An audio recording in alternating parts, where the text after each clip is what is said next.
Welcome back. You're watching Stock Watch. With me is Zinati Kuma, and joining me to take your stock-related questions tonight are Shane Watkins from All Weather Capital and Alex Duys from Umthombo Wealth. We are pre-recording today's episode, but do continue to send through your questions on email at stockwatch@bdtv.co.za or via SMS to 41392 or on X using the hashtag StockWatch. And just as a side message, we will continue to send your heartwarming and heartfelt messages to Julieta, as it was her last show last night. Gents, let's get down to business. The markets have turned back into red territory today, and actually quite an interesting question that's come out today. Alex, I want to start off with you. What is the secret to keeping calm when sentiment is negative? Yeah, look, I mean, emotions are very, very important when it comes to investing. And you can actually see it in the market price as well, because we tend to go from very optimistic to negative. Yeah. I always try to remind my team, when things are tough, you perhaps need to take a bit of a step back.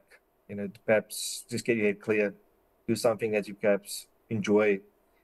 But I think the biggest mistake you can make is to make knee-jerk decisions while you're emotionally stressed. Right? So obviously, you can't always be calm. You can try to be calm, and sometimes things are very tough. Specifically, positions are going against you simultaneously. It's important to get that head clear as possible, and then we can make more rational decisions. So I think that would be my best advice. Sometimes you've got time. If you've got time, then perhaps you need to do something you can relax with. Other times, you perhaps just need a few more minutes and perhaps engage with someone whose opinion you also respect, something like that. But be very, very careful for knee-jerk decisions.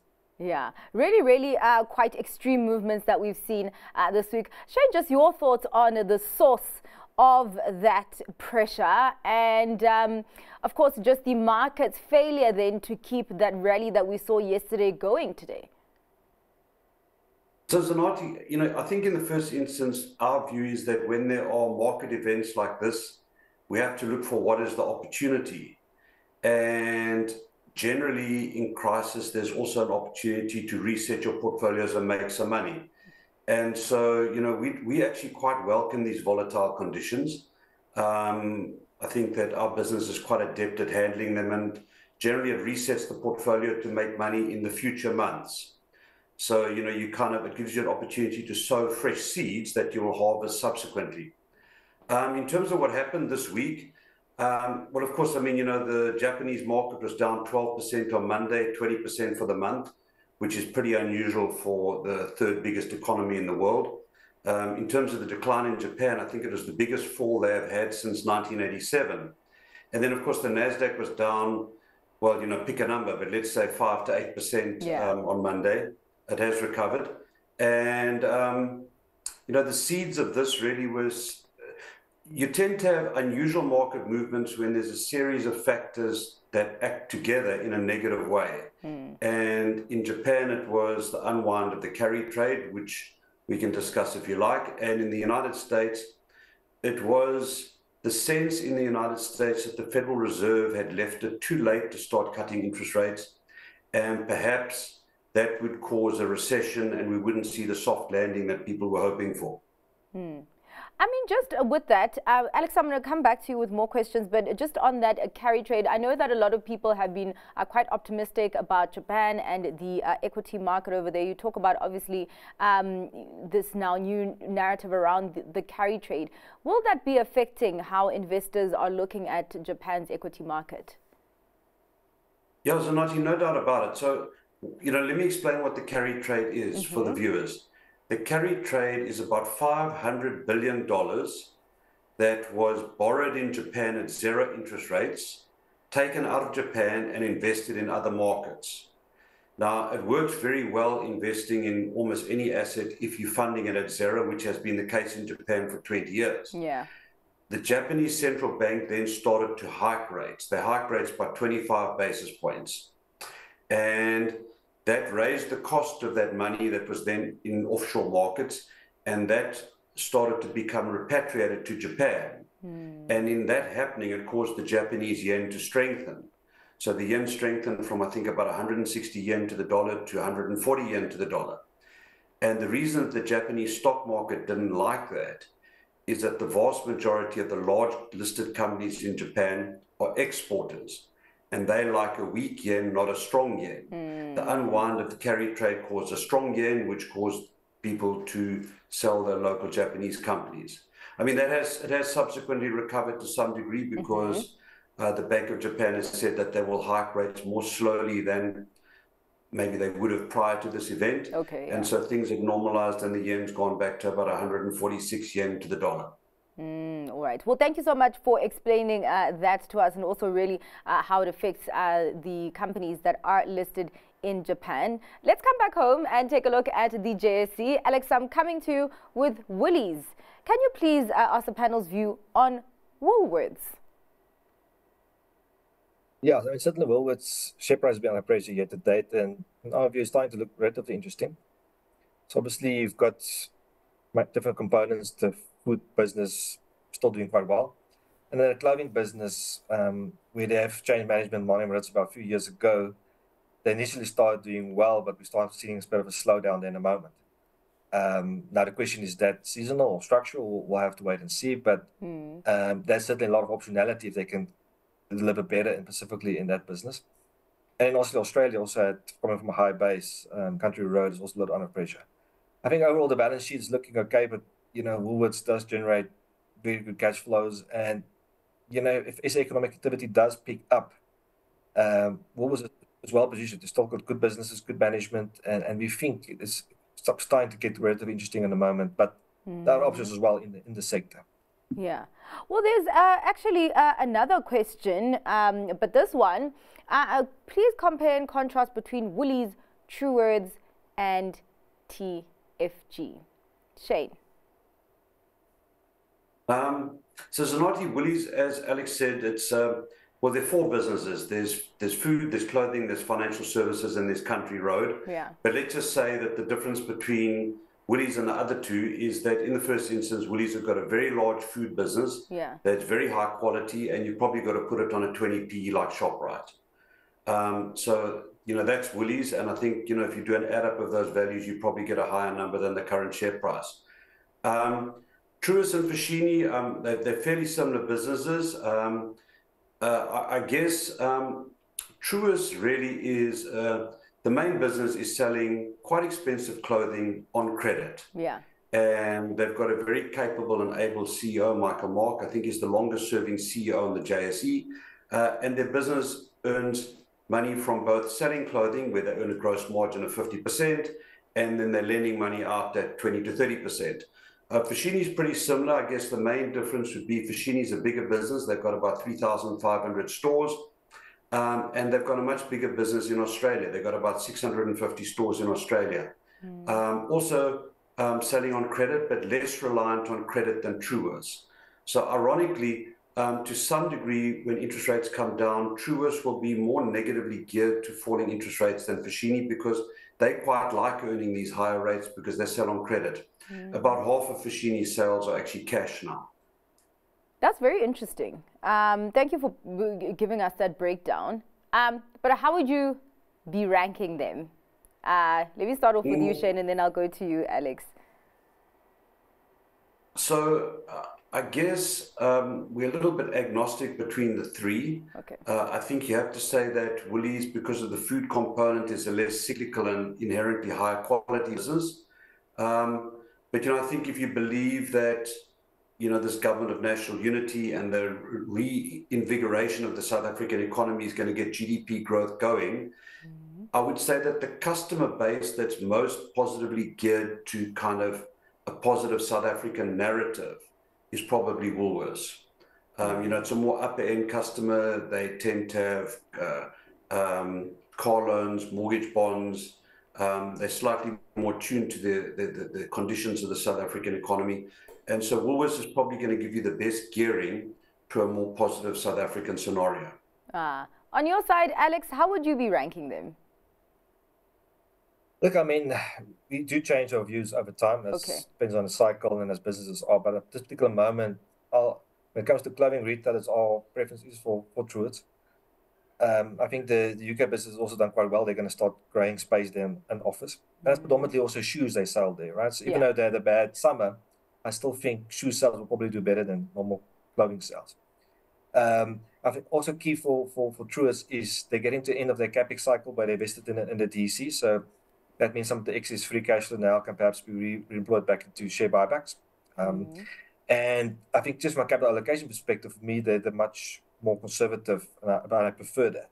Where someone like a Foschini have done too many deals for my liking. You see the operational leverage is coming down, financial leverage also picking up, and ROE is dropping. So overall, I think that this deserves a lower rating than historically, in our view. And then I shared my views on Woolworths. I think I also pretty much share what Shane has mentioned there. The food business is high quality, and there's upside potential in the clothing business.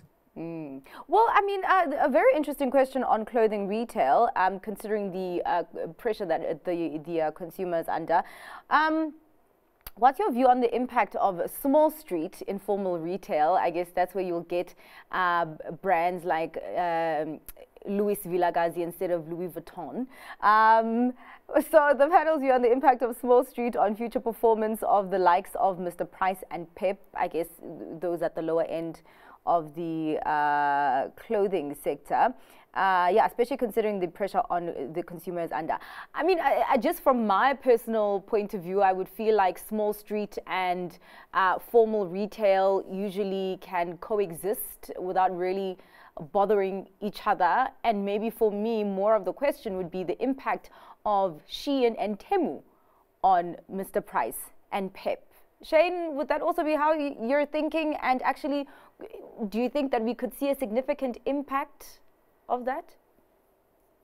So, Zanati, you know, it's interesting that you mention these Shein, like the kind of online importers, because them and the informal retailers that you've spoken about have probably either used some kind of regulatory arbitrage, or they haven't paid import duties that they should have paid. And there's a concept called the de minimis rule, which means that small parcels that come into the country, generally under 1,000 Rand, they don't attract any import duty. Now, the flat rate for importing clothing is 45%. So if you're a legitimate player, like let's say Truworths or TFG, and you're importing clothing and you're paying a 45% duty, you're at a huge disadvantage against players that are bringing product in and not paying duty. The receiver of revenue has looked at this, and SARS have said that in fact they're going to start to charge duty on these, but this is a hugely burdensome process from an administrative perspective. But really what we do need is we need the leveling of the playing fields, because what Shein do is they break up the packaging, the parcels, into small packages, all of less than 1,000 Rand, so they don't pay duty, and they then repackage that product once it's onshore in South Africa and sell it to you in one large parcel. So, you know, they've been, as I said, it's kind of regulatory arbitrage. I'm not saying it's illegal. I'm just saying that at the present moment, it gives them an unfair advantage. And I think in time, those playing fields will be leveled, and that will benefit TFG and Truworths, who are kind of legitimate operators. Well, gents, let's get on to more questions. What's the outlook for Quilter? They did release some good numbers, I think, a few days ago, and we did see a positive reaction from investors. Alex, outlook at this point? Yes, I mean, Quilter has done remarkably well, operation as well as share price over the last couple of years. So margins went up 500 basis points to 29% now for the business. And they are targeting margins of 30% or perhaps higher, but in the future. So most of the margin accretion has happened. Okay. But they're still gaining quite nice flows, specifically in the affluent side of the market. So they've got big business in affluent as well as high net worth individuals. And we know the UK wealth market is quite fragmented. And so there's consolidation happening there, and they invested a lot in IT systems, which makes them quite a competitive advantage compared to some of their peers. So they are gaining assets, they're doing quite well there. I think there's some margin scope potential still, and they're looking to increase the dividend payout over time. So despite the share price being up, I think about almost 80% year to date, I still think the outlook looks quite attractive for Quilter. Yeah, all right. Well, the other part of the viewer's question is outlook for Investec. Shane? So I think that, you know, look, Investec is a wealth manager, and I think it's kind of, if you look at the history of Investec, if you have to go back 3 years ago, prior to the listing of 91, investors were buying Investec in order to acquire exposure to 91. Subsequent to that, actually, Investec itself has done much better than 91, which I find sort of ironic. And I think, we have to compliment the Investec team. They've actually done a very good job. I mean, it's unbelievable to think that you could have bought the Investec share below 30 Rand 3 years ago, and it's now above 100 Rand. So, to some degree, it's geared to events in the UK more than anywhere else. We've had an interest rate cut in the UK, but, if you watch TV, you'll see that the UK does have some other issues, among them social problems. But I think the outlook for Investec is pretty reasonable, but I think you've got to say that the easy money has now been made in Investec Bank. Alex, would you say the same? What would you say about further upside for Investec? So I concur there with Shane. I think one thing you have to say about Investec, well, a few years ago, you always looked at it from a sum of the parts perspective and said, well, surely the combined value of the business needs to be above a book value because of the UK business and so forth. Now we're pretty much there. The business is trading at book value. So from here onwards, I don't think there's going to be much more re-rating potential, but I still think underlying growth fundamentals still looks good. And I really like about management is that they focus on returns. So they've really made a business a lot more leaner, a lot more profitable, and as a result, I think they're better positioned. So yes, easy money has been made, but from here onwards, I still think they are reasonable amount. But perhaps the other SA banks offers more upside in our view. All right. Well, a very interesting question here on dual-listed shares. Is it better to buy dual-listed shares on the JSE or on the foreign stock exchanges? Shane, what do you need to kind of keep in mind when you do decide where to invest? So, Zanotti, I would say that, there is an arbitrage operation that all of the big banks run, arbitraging the price, let's say, of Richemont in Switzerland versus Richemont here, or British American tobacco here versus on the London stock market. And there are not large arbitrage gaps available. The difference in the share price is arbitraged away quite quickly.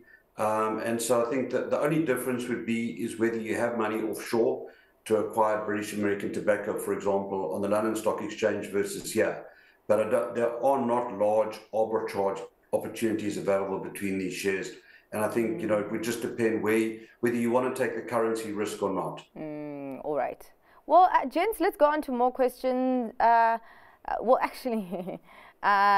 These ones are particularly for Shane, but it's fine. We'll get both Shane's view and Alex's view.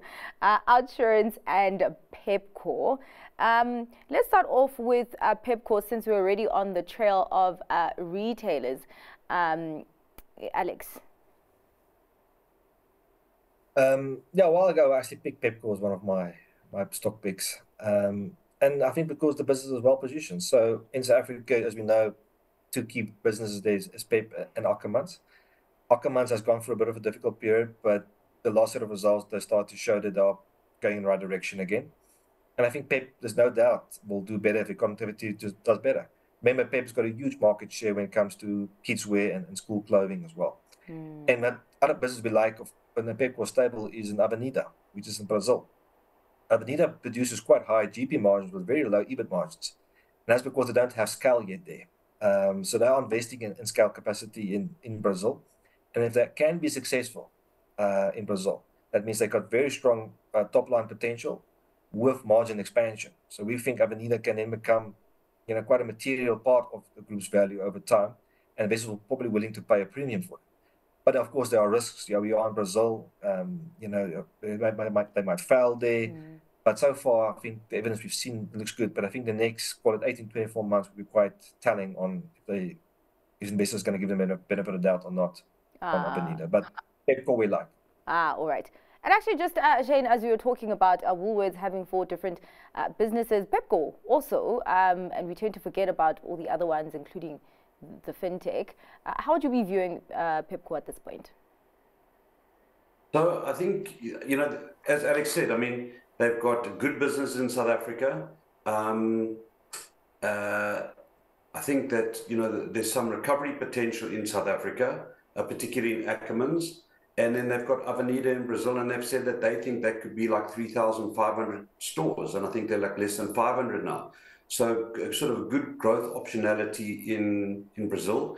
I also want to point out, that the CEO of Pepco, I think, is a competent CEO, Peter Erasmus. He has hundreds of millions of dollars of options with a 21 Rand strike, and they're about 18 months out. So there's a strong incentive for him to get the share price up. And, I think what I always say is, show me the incentive and I'll show you the behavior. So, a competent CEO with a decent company underneath him and a good incentive to get the share price above 21 Rand, I would go along with Alex. I think it's, we like executives that are incentivized in the same way that we are. And it'll be good for us if the share price goes up, and it will be extremely good for him. So, I think certainly worth a stab here at current prices. And the CEO, who's a competent guy, is incentivized along with us. All right. What about OUTsurance? This is one that actually not a lot of people speak about. I think there was a lot of buzz when it got its own listing, but yeah, not anymore. Alex, OUTsurance? Look, I mean, OUTsurance is a very high quality business. Does have a bit of a frothy valuation compared to something like Capitec or Clicks, and perhaps that's why it's not talked about. But quality is fantastic. So I've got a very sizable business in Australia called Duys. That business has got quite high margins, but more volatile because of the environmental impact of Australia. More fires and so forth. But it's still predominantly a short-term insurer. Yeah. In South Africa, they've invested in the life insurance side of the business as well, predominantly with some brokers, and then they're doing organically going into Ireland, which seems quite interesting as well. And I would bet, if I were a betting man, I'd probably say that they will be successful in Ireland. So I think it's a very good business. Also, one thing to remember with short-term insurance, when you have a stronger rand, which is quite likely if economic activity picks up, that means your repairs on cars and so forth gets cheaper because you're importing those parts, and they could have some higher margins going forward. Just in Santam has done quite well of late. So I think the market is just letting that short-term insurance will do a bit better in South Africa. But OUTsurance, of course, much bigger business, specifically also in Australia. Yeah. Well, actually, Shane, would you be making a comparison between OUTsurance and Santam? So I guess the main difference, Santam is a purely South African business in the first instance. As Alex said, OUTsurance have successfully expanded offshore. And probably OUTsurance is growing more strongly. I think Santam is a more mature business. I think OUTsurance is a very good company. I just want to flag that it's a 20 PE and nearly 5 times book value. So, eye-wateringly expensive, but very high quality. All right. Well, gents, other stocks that you view as high quality at this point, your stock picks. Alex, what are you going for? Yeah, so I'm going for Hoskins Consolidated, or HCI. I read through the annual report this week, and it's just once again a reminder of the underlying value in that business. So most of the viewers might be familiar with the traditional assets they have, like your Southern Sun and Soho, and small investments like eMedia, as well as Frontier. All of those assets we think are actually quite attractive. But of course, they've got the big impact oil and gas investments. That's specifically the basin there in Namibia. We think it's got enormous upside potential. And with the funding agreement now in place, with the farm out and so forth, we think buying Hoskins at these levels is, I wouldn't say no-brainer, but certainly for us, very enticing. But patience is required in that regard. But we think there's more than enough margin of safety. All right. Shane, where are you parking your money? So I think, I'm going to say we are positive on MTN. And really, what you need to do as an investor is you need to distill your investment case down to 2 or 3 points. If your motivation is hinging on 10 or 20 things, it probably means you don't understand the business model well enough. And in the case of MTN, there are really kind of 2 or 2.5 things that are important. The first is that in Nigeria, which is half the business, they've renegotiated the tower leases from dollars to naira. And that obviously is essential because they earn naira. Now, the naira has weakened from 400, 800 to 1600 versus the dollar. And having renegotiated those leases into local currency is essential. The other thing that they need to do, which they haven't quite yet done, is they need to get tariff increases in Nigeria. Now, they haven't got that over the line yet, but if they do, then I think those two material uncertainties, as I said, the tower leases and the tariff increases, both will be, will return this business to significant profitability. The business is growing pretty well in Nigeria. I mean, 20 to 30% per annum, and in Ghana. So, like, if you think about this business, probably earn 10 Rand a year out. Could it be on a 10p? I guess so. So, that's kind of 100 Rand target price. I mean, I want to point out the share was 140 Rand a year ago. So, not hard to see it getting back to 100. All right. Well, thank you so much for your time and for answering the viewers' questions today. Much appreciated, gents. That is all for tonight's Stock Watch. Thanks to our guests, Shane Watkins from All Weather Capital and Alex Duys from Umthombo Wealth. Up next, The Close. Stay tuned.